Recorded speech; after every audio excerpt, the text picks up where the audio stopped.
নমস্কার দর্শক বন্ধুরা, আমি মীনাক্ষী তোমাদেরকে স্বাগত জানাই আমার চ্যানেলের আরও একটা নতুন ভিডিওতে।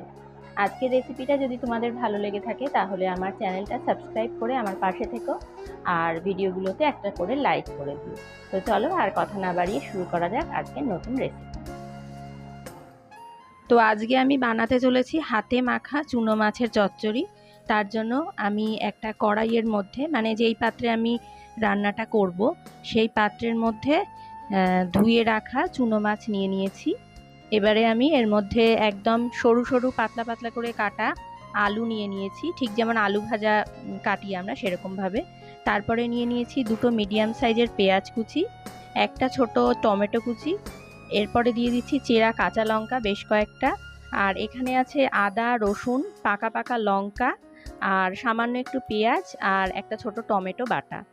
এরপরে দিয়ে দিলাম স্বাদ মতন লবণ, প্রয়োজন মতন হলুদ গুঁড়ো দিয়ে দিচ্ছি, তারপরে দিয়ে দেব জিরের গুঁড়ো।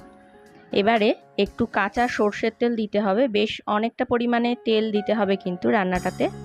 তো এবারে তেল দিয়ে এটাকে মেখে নেব আমি খুব ভালো করে।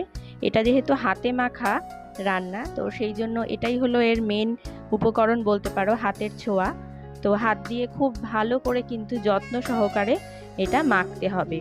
আর এই মাখাটার ওপরেই কিন্তু সম্পূর্ণ স্বাদটা নির্ভর করবে। যত ভালো করে মাখা হবে ততই কিন্তু রান্নাটার স্বাদটা ভালো হবে।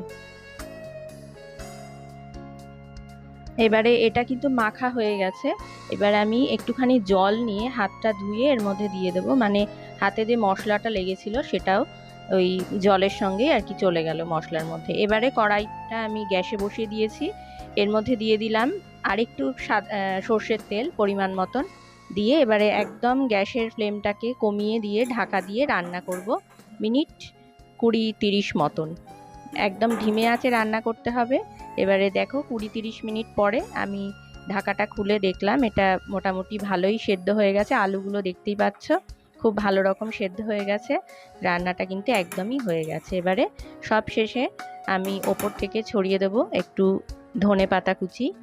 আর এটা কিন্তু একটু ঝাল ঝাল হবে, রান্নাটা একটু ঝাল ঝাল হবে। আর তোমরা চাইলে এতে লঙ্কার গুঁড়ো ব্যবহার করতে পারো, আমি কিন্তু কোনো রকম লঙ্কার গুঁড়ো বা অন্য কোনো কালার ব্যবহার করিনি।